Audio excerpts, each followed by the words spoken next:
And I'll tell you why I want to talk about that tonight. First of all, I got an article. But second of all, I have God just brings me examples. He just brings me things I can use in sermons and messages. And he brought me one yesterday. So the company car out there that I drive, that little blue one, is a company car. I do not own that one. And because I do not own that one, I don't control what happens to it. So on all the company vehicles, they have put a little device to be able to tell you everything where that car is, how long it sits there, and from place to place and that kind of thing. And it's got a GPS tracking, tell you how fast you go, how fast you stop, how quick you go around the corners, and all that stuff. And it's like, it's not my car, I don't care. But it is kind of, it's like, interesting, Big brother. Yeah, big brother. So yesterday we had to go over to Springfield to get this put in. And it takes like all of 3 minutes to put it in there. So the cars are out back and he's inside, and I walk in and he looks right at me. He says, "So where are they going to put this chip?" And I said, "In your forehead or your hand?" And he just looked at me in disgust and walked off. I said, "Did you see what I did there?" "Yeah, I saw what you did." I just thought, okay. So anyway, so today, another article that I just saw today, and I printed that out before I came tonight. Prophecy Watch, COVID vaccination, tattoos, biometrics, and the mark of the beast. So I thought I'd read this to you a little. It's just real quick. It says, "What was intended as a grab for attention may have a much deeper ramification after a student in Italy went viral on TikTok for tattooing a barcode of his COVID certificate on his arm." Oh. 22-year-old Andre Colonnatas' left arm now bears a matrix of black squares from the QR code of his official Italian green pass. He said he had received both doses of a corona vaccine. The pass gives proof of the corona status, that you are vaccinated, have recovered from the virus, or tested negative in the last 48 hours. It has been required in Italy since August 6 to get into the cinemas, museums, and indoor sports venues, or to eat indoors at restaurants. The barcode tattoo has apparently become much more than just a novelty. It actually works for scanning. So you know how you can use your phone and scan a QR code, and all right. So he was able to show a video of himself entering McDonald's after a security guard scanned his tattoo. Many people are greatly concerned about how the future of COVID passports will affect their freedoms and even the technological aspects of how such passports might be enforced in the future. There's already a very large black market for fake COVID certificates, and some believe the only way to crack down on such forgeries will be biometric enforcement, which leads to the necessity of biometric surveillance. The recent fall of Afghanistan is a lesson of what happens when the bad guys get access to biometric databases. After years of a push to digitize databases in the country and introduce digital identity cards and biometrics for voting, activists warn that these technologies will now be used by the Taliban to crack down on people who worked with the previous government or Americans by checking their fingerprints or iris scans in the database. So how close are we to this, where it says here in Revelation chapter 13, take a look here. I just want to read the last few verses, and I think we'll spend some time with this tonight. So it's talking about the false prophet. And the false prophet is the one who is the religious aspect of the unholy trinity. If you want to call it the unholy trinity, you've got Satan, you've got the Antichrist, and then the false prophet, which is the one of those three who will compel people to worship the Antichrist. So in verse 11 it says, "I saw another beast coming up out of the earth. It had 2 horns like a lamb, but it spoke like a dragon. It exercises all the authority of the first beast on its behalf and compels the earth and those who live on it to worship the first beast, whose fatal wound was healed. It also performs great signs, even causing fire to come down from heaven to earth in front of people. It deceives those who live on earth because of the signs that it is permitted to perform in the presence of the beast, telling those who live on the earth to make an image of the beast who was wounded by the sword and yet lived. It was permitted to give breath to the image of the beast, so that the image of the beast could both speak and cause whoever would not worship the image of the beast to be killed. And it makes everyone, small and great, rich and poor, free and slave, to receive a mark on his right hand or his forehead, so that no one can buy or sell unless he has the mark, the beast's name or the number of its name. This calls for wisdom. Let the one who has understanding calculate the number of the beast, because its number is that of a person. Its number is 666.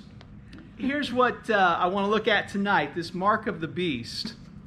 And this number 666, which, you know, there's been movies made about it. There's been a lot of talk about it. We mentioned it a little bit last week, talked a little bit about it. Not really sure what that mark is or what the number actually represents. If you read the Left Behind series, there was one theory of that. There was kind of like regions of the world, and as I recall on that. So I'm not even going to try to decipher what it might be or what that number is, or if it's actually a number 666. But the fact that there are things that we have today that you can use, I don't know about you, but there's times when I don't even take my billfold out, I can pay with my phone. Anybody else doing that? You know? If your credit card, sometimes you don't even have to slide it into the machine. You can just lay it on the machine and it'll ring it up. My phone just rings. Just rings? Oh, man. That belongs to a museum, doesn't it? So it's not a smartphone, but a mildly intelligent phone. Vickers will give me a lot of money for this. So in that day, you say, is this the future? And I say, yes, this is the future. That in Revelation chapter 13 is the future. But you can see it from here, can't you? I mean, we can see that there would be, because it says you can't buy or sell, you can't do anything without that mark. You probably won't be able to go to a movie. You probably can't get into the museum. You probably can't go to McDonald's without that mark. And we're knocking on the door now, and I'm going to use this as an example of the COVID passports. You know, they're saying, and I want that only as an example of, see how close we really are to this. You see how close we really are to this. We have the technology now to do that. Even 30 years ago, I think it was hard to imagine how that would go. If you go back 40 years, I think we were all looking at the scan codes that the stores had just started using on the side of everything. We're going, oh, that's going to be the mark of the beast. And, you know, prior to that, I'm not sure, before the, 1980s, what we thought that was going to be. You know, there was a lot of speculation, but just in the last 50 years. So this scripture is 2,000 years old, or 1900, right? 1900 years ago, John was given this. And for 1,850 of those years, we had no idea how that would be done. And now all of a sudden, we're so close to this, we go, I can see that happening tomorrow. If it had to happen tomorrow, it could happen tomorrow. I don't even need currency to make a purchase, right? We kind of just don't even need. I don't know what we're going to do for garage sales. Right? I need, yeah. How are you ever going to go to a garage sale? Thank you. Yeah. Swipe the phone. But there is peer-to-peer transfer of money. Yeah. I've done that. I don't know if you've ever done that. Venmo, Apple Pay. You can actually, I can send somebody by text a certain amount of money. Show me, send me 100. Sorry, you don't have a phone for Yeah, it. you've got a mildly intelligent phone. You really need a smartphone for that one. I can get my wife's number. So the question is, can it be done? Yeah. Now there is I can see it happening. Can you see it happening? Yeah, Bob. First, I hadn't been Christian very long, and me and Charles Robin took he was a sixth one. Got down there, and somebody left something on the bus.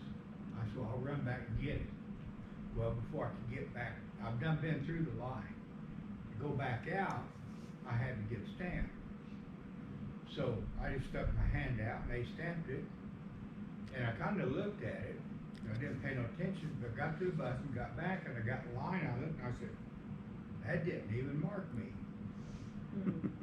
And I got up there and they said, just put your hand under here.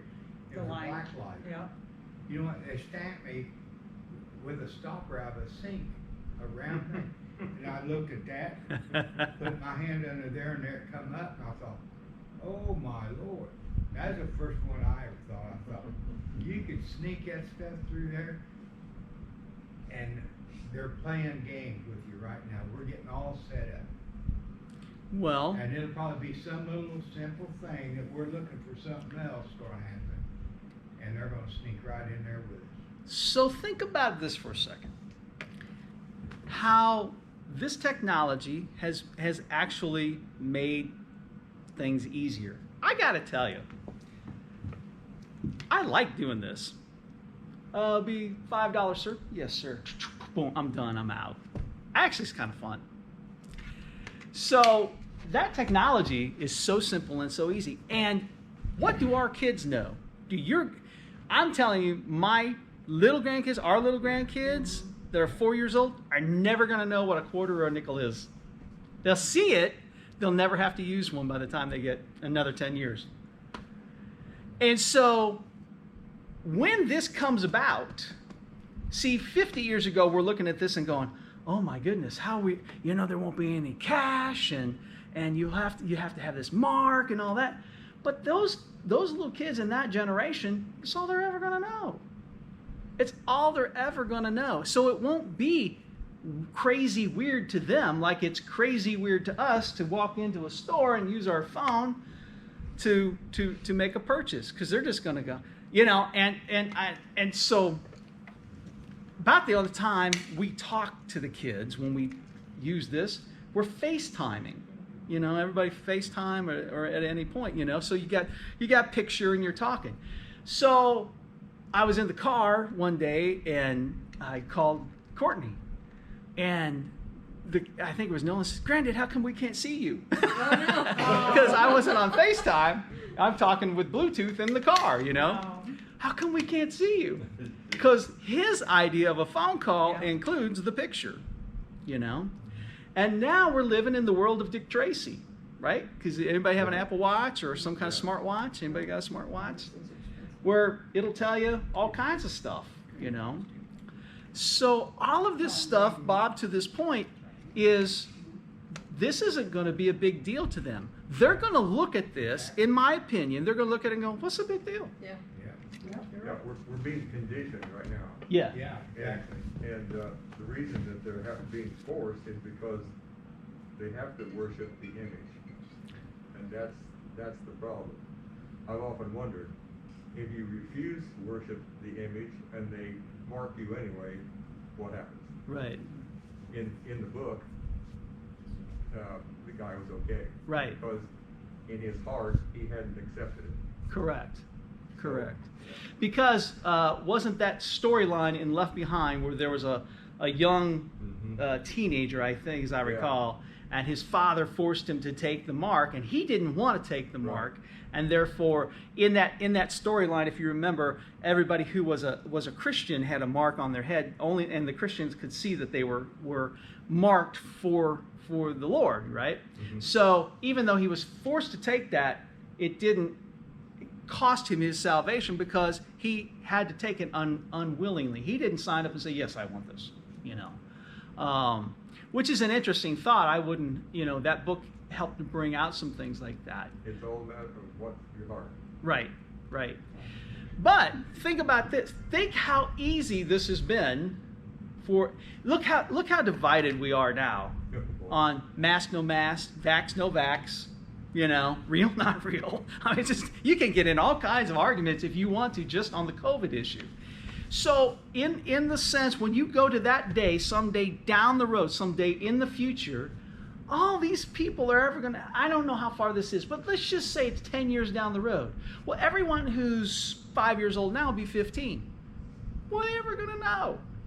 You already can't, in some Aldis that I have seen around in central Illinois, they've got the signs on there that said, unless you have exact change, we want a card only. We don't want currency unless you have the exact change, because we can't make change back because of the currency shortage, coin shortage. Yeah. So, okay, if there's a coin shortage, there's a coin shortage. But what that means is that generation, there's a generation that this is just going to be normal. Just like a phone call isn't ever going to look like what a phone call did for us. Right. You know, a phone call to them is going to be a picture. If it doesn't have a picture, that's not a real phone call. I don't know, Granddad, why can't I see your face? You know? And so that group of people may just walk into this and go, what's the big deal? You know?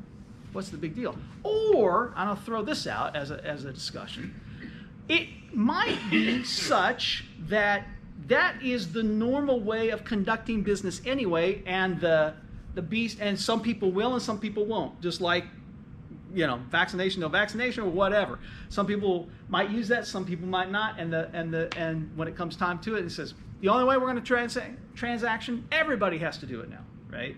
I'm just throwing that out there as a thought of what that might be. But the crazy part of that is, to me, it's not that hard to think. I mean, that's not even good science fiction anymore, because it's not that hard to imagine. You know, nobody's buying that book if I write it.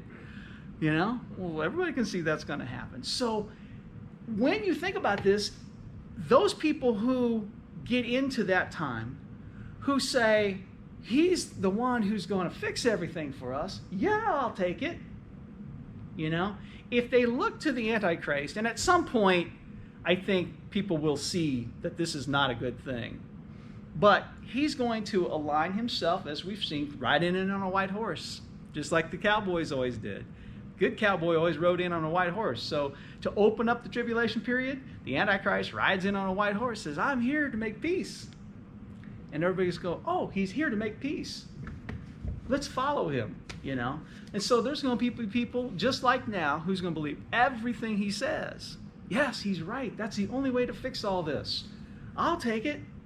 So I guess in my head now, with all this other stuff, I'm thinking it might not be as hard as we have always imagined it to be for some of this to take place. I'm not saying it's right. I'm just saying, when you look at the darkness and what people are willing to do and what people are willing to not do, and that be repent of all these things, you know, if this is going to make my life better, just do it. If that's the only way I can get my money, just do it, right? I mean, if that's the only way I can have a transaction, just do it. So, he makes everyone, small and great, rich and poor, free and slave, receive a mark on his right hand or his forehead, so that no one can buy or sell unless he has the mark. It's just, yeah, Ray. I've often wondered just how far this will go before the tribulation period. I mean, what we're talking about is the Antichrist and the false prophet, and that becomes the mark. Right. But today, you know, if it progresses, we may wind up with something like that. You know, it'd be a little scary, but yet at that time it's not the mark. Right. So, and that's exactly where I want to go. Yep. So the question is now, let's just say that starts to happen, because in the original, there was a question? Question. Yeah, go ahead. I'll come back. I want to throw a little curveball in. That's fine. Here. In Deuteronomy chapter 11, verse basically 16 through 18, but verse 18 is the one. God basically explains to his people about his mark and how it have it on their life. And it says you need to have his words in your mind or on your forehead, and then your actions and stuff on your your hands. Right. He tells them that because he wants them to believe the words of God, and their actions will show that. Yeah. That's basically what the mark is. It's all actions and the way you believe. It's not a physical mark or anything that people can see. But why do they say on your hand or on your forehead? That's what the expression is, because when God says it, he tells his people to learn my word, place it upon your forehead so that Right. all can see.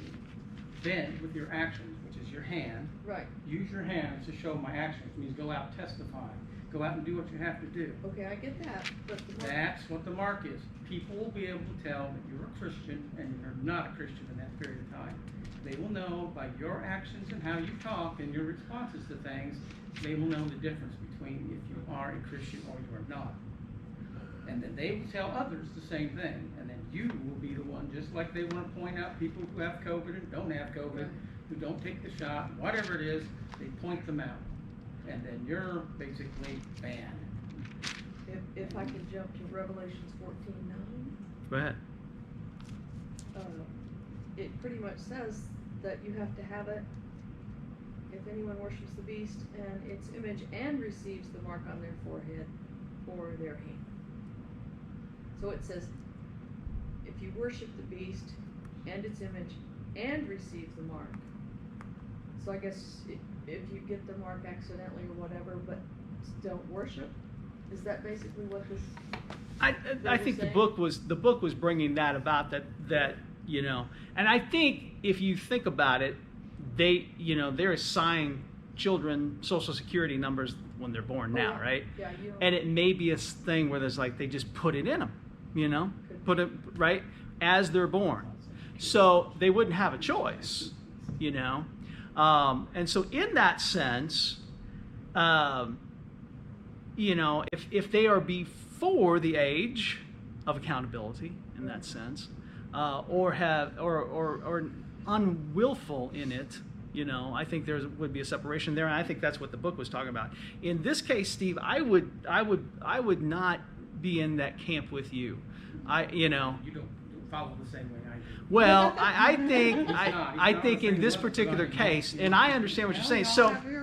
So yeah, no, and I would be a literalist on this for those two reasons, the one that Carla just pointed out, and this, and it says to receive the mark on his hand. So it's not even just talking about in that sense, because I think in Deuteronomy it's not talking about a physical writing, but is to remember all the time. You talk about, you know, why do we have to go to church? This is the way I always describe Deuteronomy 6. He said, why do we have to go to Jews in church? that Because same God book, said to do they- this. Remember they him all the actually time. wrote the words of God and put it on their head. They still They have a do. little box. They still do They that. still do. So They literally take it that And way. they wear it on their right wrist Yeah, too. they do that too. So they literally take it that way. But that's not the mark of the beast.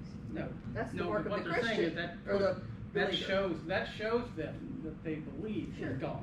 but It makes them stand out. and this is That's the going to be the problem. And the other time, you as a Christian are either going to split one way or another. You're going to stand out because you won't take the mark of the beast. That's right. and I think at that point, that's exactly right. At You that won't follow time in their history, ways. You won't do it, and that's what they're going to say. Well, this is what he says. Are you going to believe that? No, I'm not going to believe that. You're not taking that direction. That's his mark. right? There will be those, I think, who just, this is my point a while ago. I think there'll be people who line up, yeah, I'll take it, that's great. But I think there will be those who understand this, who understand the word, who are hearing the word, the preaching of the word of Jesus Christ during that time. They're going, I'm not taking it because I understand what that means. And so, and it will cost them their lives, you know. And we saw even earlier in the chapter, in chapter 13, verse 10, it says, if anyone is to be taken captive, into captivity he goes. If anyone is to be killed with a sword he will be killed. This calls for endurance and faithfulness from the saints. In other words, this last 3.5 years of the tribulation is going to be a very horrible time. It's going to be marked by the blood of the saints who will be in defiance. No, I will not do that. And, you know, to get a little taste of this is to see what's happening in Afghanistan. Yeah. And those Christians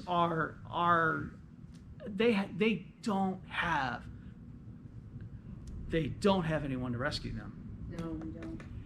So You know, See, yeah, go ahead. There was a report tonight, I caught a clip, and this one lady said that, when they take a phone from one of the Christians over there, and they'll dial a number, and if an American or someone speaking English answers, they kill them.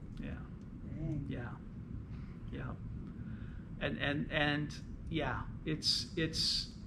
there's nowhere to run, there's nowhere to hide for those people, and that is what this time will be like for those people. And so with that, there, you know, the essence of that moment, particularly this last 3.5 years, after that time that the Antichrist goes to the temple and declares that he is the one to be worshipped, the abomination of desecration that Jesus talked about and Daniel talked about, and that's what happens here. And from that point on, the tribulation, what they call the Great Tribulation piece of that, is horrible in that sense. Well, this what I just read, or what you just read about that. I had lunch the other day with a friend of mine who doesn't believe that we're going to be raptured before the tribulation, and that's what she refers to when she says, it says right here that we're going to go, that this is us. And I read her something that said we're going to go up after all of the dead people get to go up. Yeah. And she's like, what about that? I'm like, that's the ones that have been saved after. That's right. The rest of us have gone. That's exactly right. Yeah, it's not gonna happen. Yeah, and I've told you the first time I ever talked to somebody about that, it was like, I don't understand how you get to she's that. not a minister either. So. Yeah. But that is not what the Lord promised to his people, Well, I think right? so. Of course, not that it matters. It doesn't matter because we'll go when we're called. Right. But And she'll be pleasantly surprised, exactly, right? exactly. That's what I told her. I'll be the direction. See, I'm the other direction. I don't think God comes until the trumpet blasts. He always comes in a way that his glorification, explosions. He does everything that rocks the world. A silent rapture doesn't fall under his way. But Jesus talked. When it sounds of the trumpet, it won't be quiet. No, that's right. He comes like the sound of a trumpet. And then there's a trumpet at the rapture. There's right, where he will meet his saints in the air, but then the second coming, his feet land on the ground on the Mount of Olives, right? Right. He brings all the saints with him. And he brings the saints back with, and I'm not gonna arm wrestle you over it, you know. All I know is I've got to go in. We don't have any Help choice. as many people as I can. Yeah. That's Right. what No. Exactly. And the key part here, Go with the flow. Just be ready. and this is the key part. Myself, I better try to help more people, but don't. Well, this is true, Steve. And so this is the key part. This is not, you know, and even Paul told Timothy, don't get wrapped up in discussion over the parsing of words, essentially. I just read that this morning, okay? And and the point is not to arm wrestle somebody over the words, but to preach to them the gospel of Jesus Christ. And here's the key point. And I would say, you know, I think you'll be happily surprised. All right. So in that sense, but the key piece is here with the knowledge we have of all this, it is on us. Now we have a responsibility to speak to a group of people who are pretty indifferent about the coming of Jesus, about Jesus Christ in general.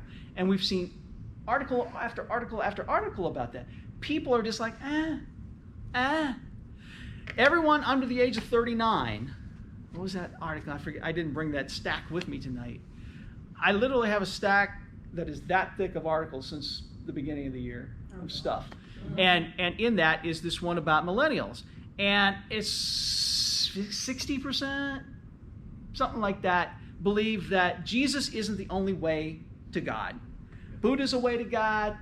Muhammad is a way to God. You know, all these things, all these other religions are a way to God, that Jesus isn't the only way to God. That is our work. That is our mission. That is to say, you know, no one comes to the Father but by me. That's what Jesus said. And so why is Revelation so important? Revelation is so important because a loving God told us, here's what's going to happen if you aren't with me, you know? It's the same thing we do to our kids when we send them off to drive the first time, right? And it's like, here's what's going to happen. Here's all the bad things that can happen. And we tell them all the bad things that can happen, don't we? If you got to be careful. Make sure you stop. Make sure you look both ways. You know, and we tell them all this stuff. Well, that's what God did with Revelation. That's exactly what Revelation is. And the purpose is for us to be equipped to share the gospel. This is the good news, because judgment is coming. God is a loving God, but he is also a God that opposes evil. Evil is rampant in the world. Revelation tells us he is coming to fix that. The good news of Jesus Christ is it is fixable.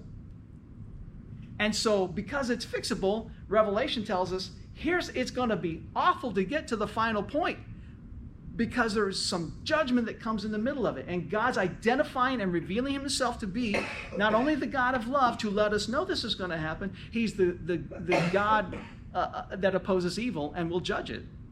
And we have that message. We can take this message to them and say, look, you're opposed to evil, so is God, the one and only true God. And so here's what he says. No one comes to the Father but through Jesus Christ. I'm not ashamed of the gospel of Christ. It is the power of God to salvation for everyone who believes. Romans 1:16. So in that, I think the debate over this, not to get off in the weeds, I think I hear what you see, and we've talked, and I am more of a literalist in that sense. I am a literalist in that sense, that it would be something specific that they're going to press on here. But in that sense, from that, I guess, I say, go back to this point. How close can this be? It can't be that far away, or at least we've crossed a threshold where this is now normal, Because, like I say, you go back 50 years, final point, and then I'll get you, Mike. You go back 50 years, we couldn't ever imagine what this looked like. And now it's like, I can see it happening tomorrow. It's not that far away. Yes? I got a couple things. One is, my memory isn't as good as I'd like it to be. But there are grocery stores in this country right now where you walk in and pick up what you want, and you just scan your phone and walk out the door. Yep. Yeah, Sam's does You that. pay it right. There's nobody in there. You pay it at the Yep. door. There are places in the world where it is so bad, and the rich people are putting chips in their children just like we put chips in our dogs. Yeah. Okay? So, Sunday, I'll watch 60 Minutes, and they're talking about those 50-some thousand trucks sitting there. They won't run because we don't have the chip. And they show the Chinese place over here where they're making them. There's one in the United States, but it has to outsource some of its to this Chinese place because they can't make it. And there's what looked like about a 33 record, and it has hundreds of these chips. And these chips have the ability to hold thousands of bits of information, each one of them, and they look like they're about as big as your little fingernail. And when they come to you and say, I can keep your son or your daughter safe, put this in them, and I can find them anywhere. I can find them anywhere with this. And because the world is so nasty, I can see people, the kids don't even have to put one in there. Yep. Because I don't want to get a call tomorrow saying, I've got your son, I need $500,000, And how hard is it going to be if they do that sort of thing, if that becomes very commonplace for them to send a signal up there to change this mark in your hand. If it holds all that information, it can go from a safety thing to the mark of the beast, just like that. And I think it's the safety thing that there's another way that they'll sell this. And this is why another reason, Steve, I think this is a real deal, because you want to fix identity theft once and for all. Yeah. Put it right there. Yes. And that in fact, there was a guy in Wisconsin and a company in Wisconsin that was doing that with their employees who were willing. And there was a guy in Switzerland who maybe pioneered this. He was showing himself walking on the airplanes, just popping it and paying for stuff like that. Same thing. Yeah. and they were doing, some of the employees would get they said it was like a grain of rice that would go under your skin, and then they could go to the cafeteria or to any of the vending machines and just hold their hand up there and press what they wanted to. Yep. And it would also let them in and out of the facilities without having a pass card or a Yep. key. They've been talking a long time about medical data Yes. on a chip. Yes. And you know, Oh, like yeah. you're diabetic and what you're allergic to, and what medications you take, and that the doctors can type this in and it'll go directly to your chip, like whatever changes your medication or whatever, and what surgeries you've had, and like, wouldn't that be great if we could do that? And we're also The thing of it is, that's what I was getting at. People hear that, and they Yeah. think, oh, I'll get one of those Oh. with just my medical thing in Yeah. it. That one that the Chinese are making right now, hold Yeah. that, Yeah. hold your financial records, hold your history, hold Yeah. everything, and still have room for more. But like emergency room doctors, they want that bad. They Yeah. want that in everything. So in the original Medical Act 10 years ago, Yes. Mike, Talk 101, Scott Busboom had a guy on the radio, and Busboom told me, he said, so this guy's on the show, and he's talking about the Healthcare Act, and he says on page 1,000 something and something, there's an article in here that says we will put medical information on a chip and embed it into everybody. And I'm sitting there going, he's out of his mind. And so I looked over at the producer and I said, and so the producer looked it up online and he went to the page and he goes, he's right. Yeah.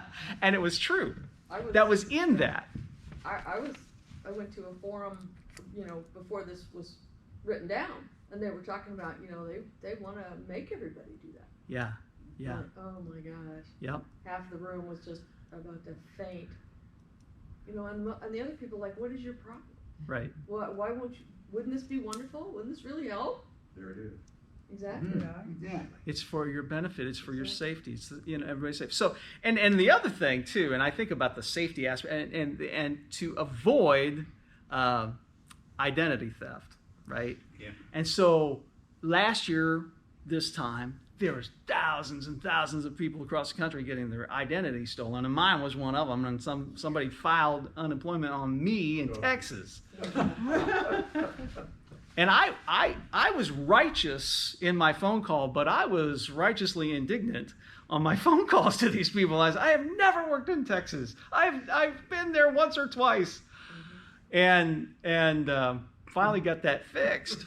But the thought is this: everything's hackable, right? Yeah. And they just proved that. Sure.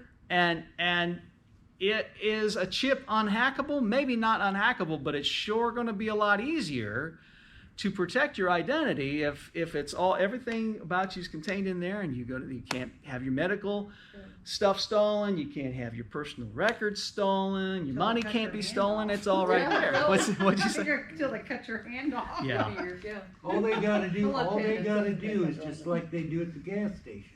When they pull up to the gas pump and they put this little added jobber on there that when you put your card in, it reads everything on your card as it goes in. Yeah, you gotta And then when watch. when you go to buy something and you flash your hand underneath there, they've slid a little something in there and it's going over here and they got your whole life story just Exactly. like that. And it's so quick, it can happen.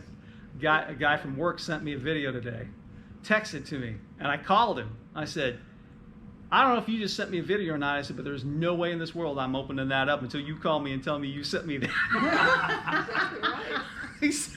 He said, oh, go ahead, Steve, open it up. I said, no. I said, did you send it or not?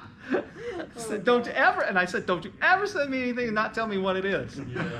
So, They were campaigning so hard for this medical microchip about you could have, the pharmacies could send you your medication on a regular basis. You'd never run out of your medication. yep. You'd know when your vaccines were due. This was before the horrible Oh, vaccines. yeah, right. But you know, but then anybody who hacked that, and obviously you could if the doctor's office can change it without you even being in the room. Right. Then, because we were like stunned with that. You mean you could be sitting home and your doctor's office can put in an order and it'll go to your chin. Yep. Yeah. And the pharmacy and anybody else who needs to see it. Yep. And it's like, well, then it's hackable. Yeah, And they're like, no. Oh, yeah. It most likely could be. Yeah. I think there may be more fail-safes in that. But the point is, how close are we to this? You know? In that sense, and my preface is that from chapter 4 on, everything's in the future. And in that, it's like, it's so connectable. Where 50 years ago and even 40 years ago, it was not this connectable. It was not, you could not say, I don't see how they could ever do that. You had to jump. You had to make a lot of jumps or a lot of hurdles to get to what it says here is going to happen to how we transacted our lives at that point. And now you look at it and go, I'm transacting half of my life like that now. 80% of all monetary transactions in the United States now are cashless and on the rise. So very little cash transaction happens now. And I can't tell you last time I actually had a dollar bill or some kind of bill in my billfold, you know. And I'm Most old folks like the cash. Yeah, It's yeah. cash is king, baby. Get out a couple hundred doing Sam's or something. Yeah. I'll use the cash. I could drive by a garage sale, well, you know. Right, Oh, I know, man. that's what I say, I didn't put cash on the garage sale. But yeah. So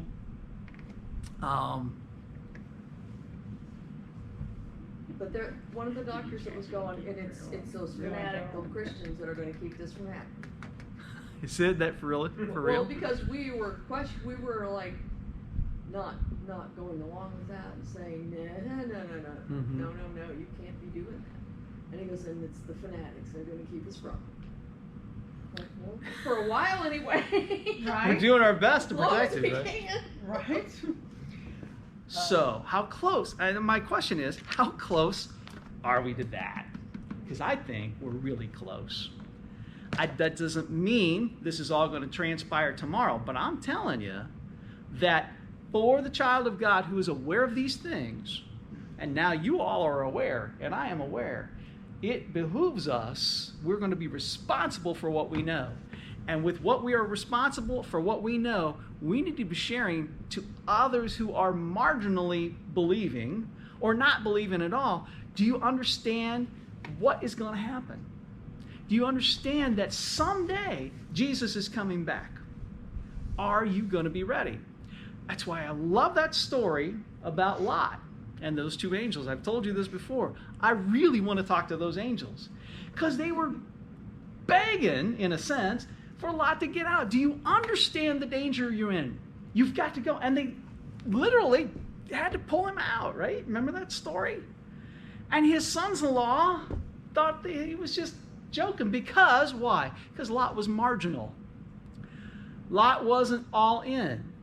And so, if you read between the lines, and his sons-in-law thought that he was joking. Why did they think he was joking? Because he didn't live it every day. He wasn't all about God every day. He had a little bit of world, a little bit of God, a little bit of world, a little bit of God, maybe a little bit more world, a little bit less God, whatever it was. When he came to tell them, hey, we got to get out, they're laughing at him. You are out of your mind, old man. What is wrong with you? And the angels are going, come on, we can't do anything till you leave, but you've got to go now. And they really had to pull him out. And it's like, this is where we're at today, in a lot of ways. Because people are just so marginal. It's like, so marginal. And I don't hear what I'm not saying here, okay? But Brett had some stats. 30% of people aren't coming back to church after COVID. That same 30% go to Walmart. Yeah. Probably. I'm not trying to be mean. I'm just saying. Thankfully, you can't get COVID at Walmart. I know you can get it at church. But thankfully, you can't get it at Walmart. And I'm going, that's only because it's an accurate view of what's in the heart, I think, to a certain degree. I'm not discounting. I'm not discounting that COVID is very transmissible, And I totally understand that. And I totally understand there's people compromise and they won't get it. That's not what I'm saying. Because I don't think that's a hard issue there. I just think there's a heart issue. And the heart issue is the same issue that Lot had. And it's the same issue that a lot of people have. It's like, come on. You really believe all that stuff? Why do most of the churches don't even talk about Revelation anyway? Really? You believe all that stuff? We just need to focus on what's God is love, and that's all that matters. Yeah, Mike. So, a lot of churches don't talk about it. A lot of preachers don't preach about it. They're not letting the people know. They're sugarcoating everything. It's good. So, the reason I never wanted to be a Sunday school teacher or anything is if you teach somebody the wrong thing, they pay for it, but you also pay for it. Those preachers that aren't preaching about Revelations, are they going to pay a price? I think they'll be held accountable, don't you? Yeah, I think they should be.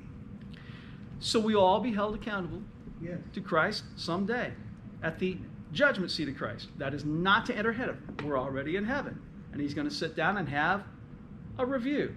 What did you do for the kingdom from the moment that you became a Christian to the time that you left earth? That's when we all slide down in the seat. Ooh. I can already tell you I don't want to be at mine. I want to be there. It's just I know Steve, you spent a lot of years not doing what I asked you to do, and I play that out in my mind all the time. And I can't change the past. There's nothing I can do about it. I can't make up for it now. All I can do is just do what I can do now. Yeah. I can't make up for it. So the questions though are going to be, what did you do with the time, opportunity, talent, giftedness, prosperity, peace that I gave you? What did you do for the kingdom? And if you have knowledge of something of my word and you didn't share it, I think the question is going to be, how come you didn't share that, Steve? How come you didn't talk about that, Mike? Tell me what was on your mind when you decided not to share that with someone. Don't look at me when you say that. You started this. I have to look myself in the mirror with this. Yeah. Throwing spears at you. What? You're not throwing spears at No, I'm not. But I think, and you go, Steve, where do you get that? Turn to Matthew 24. Okay, let me show you. So in the Olivet Discourse, where Jesus is talking about future things, because the disciples said, tell us about future things. When's all this stuff going to happen? And so these are Jesus's words about the future. And in the midst of this, he throws in something. You go, why is this even in here? Let me tell you about what he put in here. And you're going to go, why did he put this in here? And in Matthew 25, verse 14. 25? Matthew 25, verse 14. Matthew 24 and 25 are the Olivet Discourse, and he's talking about future things. But in Matthew 25, verse 14, he throws in this story about the parable of the talents. And you go, why are the parable of the talents in the midst of this? What does that have to do with future things? Why is Jesus talking about the future? And then he throws in this thing about the parable of the talents. Let's find out. Matthew 25, 14. For it is just like a man about to go on a journey. He calls his own servants and entrusted his possessions to them. To one he gave 5 talents, to another 2 talents, and to one talent, depending upon each one's ability. Then he went on a journey. Immediately the man who had received 5 talents went and put them to work, and he earned 5 more. In the same way, the man with 2 earned 2 more. But the man who had received 1 talent went off, he dug a hole in the ground, and hid his master's money. Verse 19, after a long time, the master of those servants came and settled accounts with them. All right, Mike. He settled accounts with them. He brought them back and said, what'd you do with what I gave you? Right. Okay? Verse 20. The man who had received 5 talents approached and presented 5 more talents and said, Master, you gave me 5 talents. See, I earned 5 more talents. His master said to him, well done, good and faithful servant. You are faithful over a few things. I will put you in charge over many things. Share your master's joy. Verse 22. The man with 2 talents also approached and he said, Master, you gave me 2 talents. See, I've earned 2 more talents. His master said to him, Well done, good and faithful servant. You were faithful over a few things. I will put you in charge over many things. Share in your master's joy. Verse 24. The man who had received 1 talent also approached and said, Master, I know you. You're a harsh man, reaping where you haven't sown, gathering where you haven't scattered seed. So I was afraid and went off and hid your talent in the ground. See, you have what's yours. I give it back to you, in other words. His master replied, You evil, lazy servant. You knew that I reap where I haven't sown and gather where I haven't scattered. Then you should have deposited my money with the bankers, and I would have received my money back with interest when I returned. So take that talent from him and give it to the one who has 10 talents. For everyone who has, more will be given, and he will have more than enough. But from the one who does not have, even what he has will be taken away from him. And throw this good-for-nothing servant into the outer darkness, where there will be weeping and gnashing of teeth. So why did Jesus put that in the midst of talking about future things? I never read it that way. I never thought about it that way. Here they are. Here's the guy with 5 talents going out and spreading the word. Here's the guy with 2 talents going out and spreading the word. Here's the guy with 1 talent, and he hides it. Mm-hmm. He keeps it to himself. Yep. He keeps it. He doesn't share it. Yep. I Yep. never looked at it that way. And Jesus is telling us, let me show you what the future looks like. We will have a review. Right. What did you do for the kingdom? How did you, with everything I gave you, what did you do? Well, Lord, I watched television and I binged Netflix. What did you do with the time and the talent and the prosperity and the opportunity and the peace? What'd you do with that? I watched Fox. And the guy with 1 talent had the ability to do something because he said each according to his ability. Yes. God knows what you're capable of. Mm-hmm. He doesn't expect more, but he expects you to do that. Exactly. Right. Exactly. So we have been given what? We have been given insight. We've been given knowledge. We've been given the opportunity to freely share, unlike the Christians in Afghanistan who now just have to flee for their life if they can. And yet we have the ability to share with those who are marginal that we know.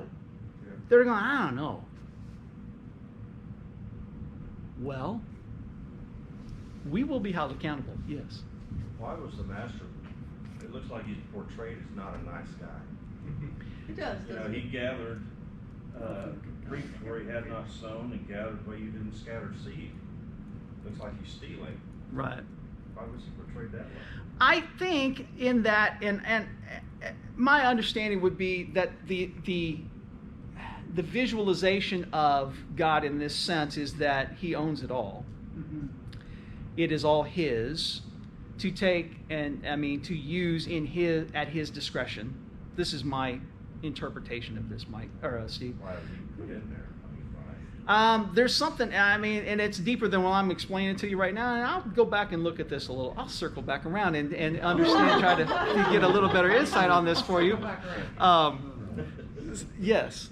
I look at that, and his question is that God, we are told to fear God because God is all powerful, and we are not, obviously.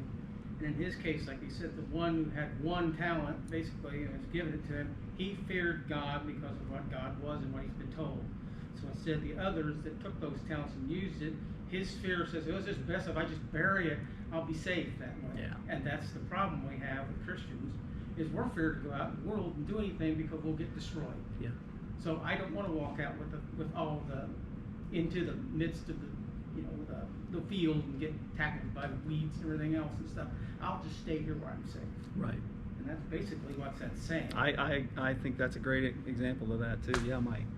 I think that maybe this is a story, and the first individual telling the story is using.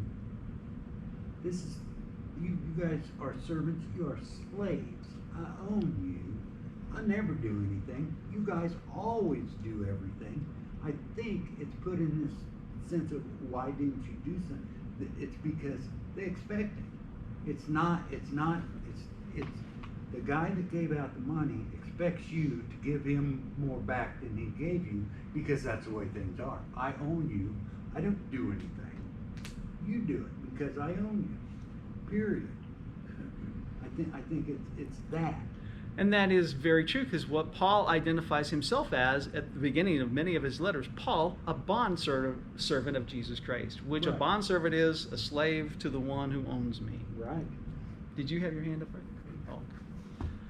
Yeah, that's an accurate representation I mean, right there. All the stuff that you said is true too, but I think in this case right here, I think what all they're using is your everyday run-of-the-mill master.